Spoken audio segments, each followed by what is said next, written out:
Origin from Ava DuVernay. It's a biopic about the author Isabel Wilkerson and the influence behind her book about caste. So in this movie, we see Isabel, played by Aunjanue Ellis Taylor, go through some very difficult life changes. She's grappling with tremendous loss, which sends her on a journey around the world in search of validation for the notion that discrimination might originate from caste rather than being solely about race. So to clarify, this is not a review of Wilkerson's book, Caste: The Origin of Our Discontent. This is a review of the movie, which just happens to be about her writing this book. That's actually a big difference. Much like how next week my review of Bob Marley: One Love should not serve as a review for Bob Marley's music. So this movie is about a lot of things. Race and caste are big topics of discussion, but at its core, this movie is about resilience. It's about Wilkerson, despite the tragedies she's experienced, seeing the importance of her thesis and powering through everything standing in her way to write this book. And her resilience only shines ever brighter the more she stays strong writing her book, despite the doubt that others throw at her notions around the origin of discrimination. The standout in this movie for me was definitely the dialogue. I thought it was extremely well written. I'm not even so much talking about all the smart racial commentary or the interesting bits of history that we learn. I'm saying that as far as screenwriting goes, I thought there was a solid blend of dialogue from different types of people,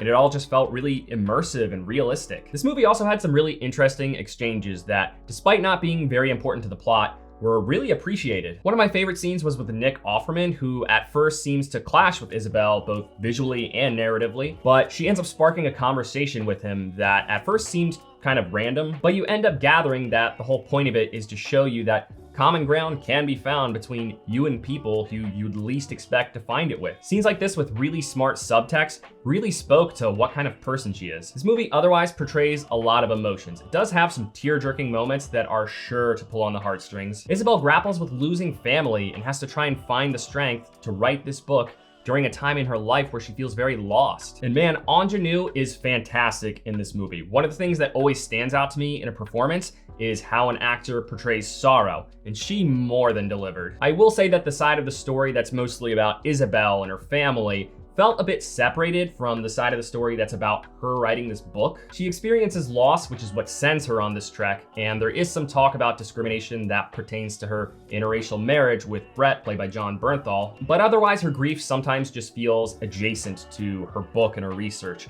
and not super involved with it. So it kind of felt like there were two different stories unfolding, but I wouldn't say that either half suffered on its own. Both sides were still very entertaining. This movie just felt a bit repetitive on the side of her building her thesis. She goes around to different parts of the world talking to different people about events revolving around discrimination, but there weren't really any wrenches thrown into her writing gears after she gets them turning with her thesis coming together. All of the wrenches were thrown pretty early, and then once the seeds for her book start growing, that's when she starts pulling them out. Like early on, she has somebody tell her that they don't see a correlation between slavery in the US and fascism in Germany, despite Isabel believing so. But as the story progresses, she gets validation for that theory. It just leaves the climax of the film feeling a bit empty when the pivotal moment in that half of the story happened much earlier. Like that pivotal moment is about halfway through the movie, but she continues to go to different sides of the globe and getting validation from different scholars for like another 40 minutes. Everything within those conversations was fascinating and thought-provoking. I want to make that very clear. The information she gathers for her book is interesting and intelligent, but it felt like the general story of Isabel building her thesis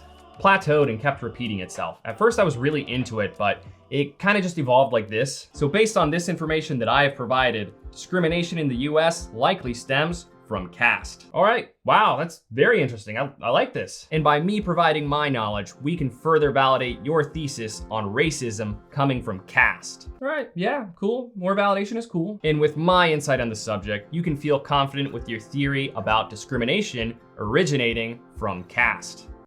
I think I'm starting to see a trend here. Obviously, if that's how she built her thesis, then that's how it happened. It's a biopic, but for the purpose of creating a cinematic story, it just felt kind of clunky and repetitive. To that point, being dragged out so long might make it sound like I didn't like the movie, but I really did. I just think that it's always worth mentioning what a movie's shortcomings are for the sake of making a review. What was just mildly dissatisfying to me could be a total deal breaker for you. Overall, it's a highly intelligent and emotional film that flexes some great screenwriting from Ava DuVernay. It's a pretty good watch, all things considered, and arguably this year's best January movie. January is notoriously a bad month for movies, so this was kind of actually refreshing. I would definitely recommend this if you're in the mood for something highly emotional with some really intelligent writing. I do feel obligated to give a trigger warning though. There is some sensitive imagery, including depictions of hate crimes, slavery, and genocide. It also might not be the best thing to watch if you've recently suffered any sort of loss. I could see it hitting a little too close to home. But thank you for watching this review. If it brought you any value at all, please consider giving it a like. It really does help the channel grow.